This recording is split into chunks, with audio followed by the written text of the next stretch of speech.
15 सालों के कुशासन और जंगल राज का जो दाग है, जो वो बैगेज ढो रहे हैं, जनता उन्हें अस्वीकार करे। जो ट्रांसफ़ार्मर क्षतिग्रस्त है, उनको बदलवाया। तो मुझसे भी पूछ लीजिए, मैं ही कह दूँ कि मैं ही बन जाऊँगा बिहार का पीएम। कौन नहीं बनना चाहेगा बिहार का सीएम और देश का पीएम, या वो अमेरिका के प्रेसिडेंट बनने की इच्छा व्यक्त कर दें।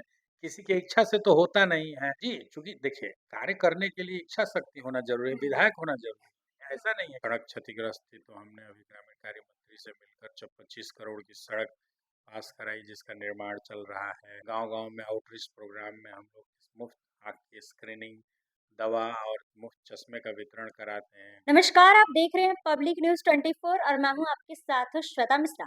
देखिए, इस साल विधानसभा चुनाव है और चुनावी माहौल है और ऐसे में मेरे साथ एक शख्स मौजूद है जो इस बार विधानसभा से चुनाव लड़ने वाले हैं, विधानसभा सीट से। और आपको बता दें कि इनका पूरा नाम हुआ डॉक्टर सत्य प्रकाश तिवारी और यह बक्सर के ब्रह्मपुर से इस बार चुनाव लड़ने वाले हैं। इनसे ही बातचीत करते हैं और इनसे ही जानने की कोशिश करते हैं कि इनका क्या कुछ प्लान है इस बार के चुनाव को लेकर। इसके साथ ही ये वहाँ पर के जनता के लिए क्या कुछ करने वाले हैं। सर, सबसे पहले तो आपका हमारे चैनल पे स्वागत है। धन्यवाद। एक बार आप भी अपना पूरा परिचय बता दीजिए। जी, मेरा नाम डॉक्टर सत्यप्रकाश तिवारी है और ये मेरा अस्पताल है दृष्टिपुंज आई हॉस्पिटल। मैं इसका डायरेक्टर हूँ और सीनियर कंसल्टेंट हूँ। मैं ब्रह्मपुर का रहने वाला हूँ, बक्सर जिले में नैनीजोर एक गाँव है, वहाँ से आता हूँ।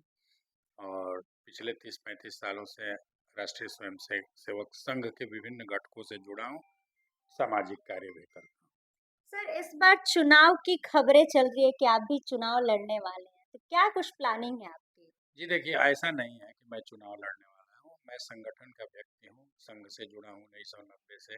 भारतीय जनता पार्टी में भी लंबे समय से सक्रिय हूँ। अभी वर्तमान में चिकित्सा प्रकोष्ठ बिहार प्रदेश भाजपा का कोषाध्यक्ष हूँ और संगठन की अनेक जिम्मेदारियों का निर्वहन करता हूँ। ब्रह्मपुर चूँकि मेरा गृह क्षेत्र है, जाता आता हूँ, वहाँ के लोगों की समस्याओं से रूबरू हूँ और बीजेपी संगठन में भी कार्य करता हूँ, इसलिए ऐसे प्रश्न उठते हैं। लेकिन चुनाव लड़ना नहीं लड़ना ये मेरा कोई विशेषाधिकार नहीं है, तो पार्टी तय करती है कि कौन कैंडिडेट होगा, अगर किसे। वहाँ की जनता चाहती है कि आप उनके लिए चुनाव लड़े, वो अभी विधायक से खुश नहीं है, तो फिर आपकी क्या राय होगी? देखिए, विधायक से खुश तो नहीं है जनता, और जनता इस बार भारतीय जनता पार्टी का जो भी कैंडिडेट होगा उसे जिताएगी, इसमें कोई दो राय नहीं है। जनता के चाहने से नहीं होता है। सबसे पहले चुनाव में कौन लड़ेगा इसका निर्णय पार्टी करती है, चाहे कोई भी घटक हो, चाहे वो महागठबंधन हो, चाहे एनडीए हो, भारतीय जनता पार्टी हो। तो ये पार्टी को निर्णय लेना होता है कि कौन लड़ेगा। हम लोग पार्टी के अनुशासित सिपाही हैं, जिसे भी पार्टी टिकट देकर मैदान में उतारेगी उसका सहयोग करेंगे। अगर आपको पार्टी ऑफर करती है तो क्या करेंगे आप? देखिए, मैंने जैसा कहा कि हम लोग पार्टी के अनुशासित सिपाही हैं। मुझे कहेगी कि आप लड़िए, बिल्कुल लड़ूँगा। मुझे कहेगी कि नहीं, आप यहाँ काम करिए, वहाँ करूँगा। मुझे किसी अन्य क्षेत्र में भेजा जाएगा, वहाँ काम करूँगा। जैसा पार्टी का निर्णय होता है, उससे हम बंधे होते हैं और हम पार्टी का। जहाँ तक लोगों के कार्य करने की बात है, तो वो तो लगातार बिना टिकट के ही हम अपने क्षेत्र से जुड़े हैं और कार्य कर रहे हैं। अनेक लोगों की नेत्र चिकित्सा हम करते हैं।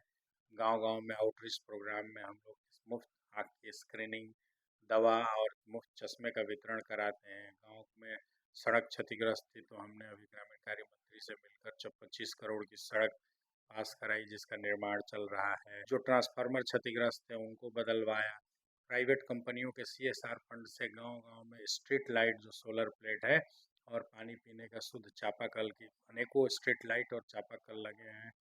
जो लोग क्षेत्र से आते हैं इधर अपना इलाज कराने, तो चाहे एम्स हो गया, आईजीआईएमएस हो गया, तो कार्य अनेकों चल रहा है। इसका चुनाव से कोई लेना-देना नहीं है। चुनाव लड़े, नहीं लड़े, जनप्रतिनिधि बने, नहीं बने, ये कार्य लंबे समय से चलते आ रहे हैं और आगे भी चलते रहेंगे। विधायक न होते हुए आप इतना ज़्यादा काम कर रहे हैं वहाँ के जनता के लिए। जी, चूँकि देखिए, कार्य करने के लिए इच्छा शक्ति होना ज़रूरी है, विधायक होना ज़रूरी है। ऐसा नहीं है कि विधायक जो रहेगा, वही सिर्फ़ कार्य करेगा। हमारे कार्य के अनेकों आयाम हैं, हम लगातार जनसेवा से जुड़े हैं और कार्य करते रहते हैं और संगठन से जुड़े हैं, और पार्टी को जैसे उपयोग होगा, संगठन में हमें उपयोग में लाएगी। इसके लिए हमारे तरफ से कोई ऐसी प्लानिंग और तैयारी नहीं मतलब आप स्पष्ट नहीं कर रहे हैं। है। स्पष्ट करने की कोई बात ही नहीं है। हमारे पार्टी में यही कार्य करने का तरीका होता है कि आप संगठन में कार्य करिए और निर्णय पार्टी लेती है। पार्टी समझेगी कि भाई कौन वहाँ जीतने की स्थिति में है, जो जीतने लायक होगा उसे उतारेगी, जिसे उतारेगी उसको उसके लिए हमें काम करना है। सर इस साल विधानसभा चुनाव भी है, कहा जा रहा है कि 2025 से 30 फिर से नीतीश, लेकिन ये भी सुनने में आ रहा है जब तेजस्वी यादव से पूछा गया तो वो कह रहे हैं कि अब मैं बनूंगा बिहार का सीएम। अरे भाई, तो मुझसे भी पूछ लीजिए, मैं ही कह दूं कि मैं ही बन जाऊंगा बिहार का पीएम। कौन नहीं बनना चाहेगा बिहार का सीएम और देश का पीएम, या वो अमेरिका के प्रेसिडेंट बनने की इच्छा व्यक्त कर दें। किसी की इच्छा से तो होता नहीं है। उनके साथ जो 15 सालों के कुशासन और जंगल राज का जो दाग है, जो वो बैगेज ढो रहे हैं, जनता उन्हें अस्वीकार करेगी। और उनके पार्टी के अभी भी नेताओं के बोल, लक्षण, कार्यकलाप बदले नहीं है। विपक्ष में है, लंबे समय से 20 साल से सत्ता से बाहर हैं, फिर भी आप जिस तरह से देख रहे हैं, आए दिन वीडियो वायरल होता है कि उनके नेता कभी किसी पंचायत ऑफिसर को भाई वीरेंद्र का वीडियो जी, वायरल। धमकाते हैं, तो कहीं कुछ आपत्तिजनक शब्द बोले जाते हैं कि 90 का दौर वापस लाएंगे, कहीं बोला जाता है कि भूरा बाल साफ करेंगे, फिर वही सारी चीजें। तो जनता के मन में भय तो है कि अगर ये आ गए सत्ता में तो वही 90 वाला दौर फिर आएगा। तो जनता इनको इस बार विपक्ष में भी बैठने लायक नहीं छोड़ेगी। 10-15 सीट पर सिमट जाएंगे और विपक्ष के जो नेता प्रतिपक्ष की जो ऑफिशियल कुर्सी होती है, उससे भी बाहर जाएंगे। मुख्यमंत्री की तो बात भूल जाए। मुख्यमंत्री की बात ही भूल जाए। भूल जाइए, विपक्ष के नेता भी नहीं बन पाएंगे। ये मैं आपसे दावे के साथ कह रहा हूँ। चुनाव के बाद आप फिर मुझसे मिलिएगा और इस पर हम लोग फिर से चर्चा करेंगे। और जानने की कोशिश कर रहे हैं कि किसका क्या वर्चस्व है। तो आपके जो विधायक है वहां पर के उनकी क्या स्थिति है अभी, मतलब किस तरीके से उन्होंने काम किया है। देखिए, उन्होंने काम का तो ऐसा परचम ला रहा है कि अभी कुछ दिन पहले आप लोगों ने भी देखा होगा, मीडिया में भी आया था, नेशनल मीडिया में, कि उनके गांव जाने की सड़क इतनी खराब थी कि उन्हीं की गाड़ी उस सड़क में फंस गई। गड्ढे थे, कमर भर पानी लगा हुआ था और ट्रैक्टर मंगाकर उनकी स्कॉर्पियो गाड़ी खिंचवानी पड़ी। तो उन्होंने क्षेत्र की ऐसी दुर्दशा करके रखी है, कोई काम नहीं किया है, न तो कोई सड़क का, न बिजली का, न पानी का। क्षेत्र से बिल्कुल नदारद हैं विधायक जी। तो जनता उनके कार्यकलापों से इतनी दुखी है, इतनी व्यथित है कि इस बार उनको निकाल बाहर करेगी क्षेत्र से। वो दोबारा क्षेत्र में नजर आने योग्य नहीं रहेंगे। इस बात के लिए वहाँ की जनता कृत संकल्पित है, दृढ़ संकल्पित है, और इस चुनाव में उनको करारा जवाब मिलेगा। तेजस्वी यादव के नाम पे फिर से जीतने वाले हैं वो। तेजस्वी यादव के नाम से? तेजस्वी यादव के नाम से कौन जीतने वाला है भाई? तेजस्वी जी स्वयं अपने नाम से जीत पाएंगे क्या? वो स्वयं माता पिता के नाम पर जीतते हैं कि लालू जी के बेटे हैं। तेजस्वी जी ने अपने इतने बड़े जीवन काल में कौन सा ऐसा कार्य किया है, कौन सी ऐसी योग्यता दिखाई है कि उनके नाम से कोई और जीतेगा? उनकी यही योग्यता है कि उनके माता जी और पिताजी दोनों इस प्रदेश के मुख्यमंत्री रहे हैं। उन्होंने 15 सालों तक इस प्रदेश की दुर्दशा की है, इस प्रदेश में जंगल राज कायम किया है। उनकी जो भी योग्यता और काबिलियत है कि वो लालू जी के बेटे हैं, उस नाम पर वो स्वयं जीतते हैं। तो उनके नाम पर और कौन जीतने वाला है? परिस्थितियों की वजह से 2 बार जीत चुके हैं हमारे स्थानीय विधायक श्री शंभूनाथ यादव जी। तीसरी बार उन्हें जनता चुनकर भूल नहीं करेगी और उनको इस बार बेदखल होना पड़ेगा सत्ता से।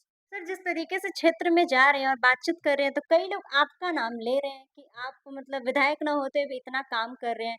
तो क्या लगता है कि आगे क्या कुछ हो सकता है आपकी तरफ से, कोई टिकट वगैरह मतलब बीजेपी की तरफ से। देखिए, वो तो पार्टी तय करेगी। पार्टी टिकट देगी तो फिर जनता अगर वास्तव में प्रेम तो करती जनता है तो जी, चाह रही है। जनता चाह रही है, लेकिन पार्टी जनता के चाहने से नहीं देती है। पार्टी के टिकट देने के तरीके होते हैं।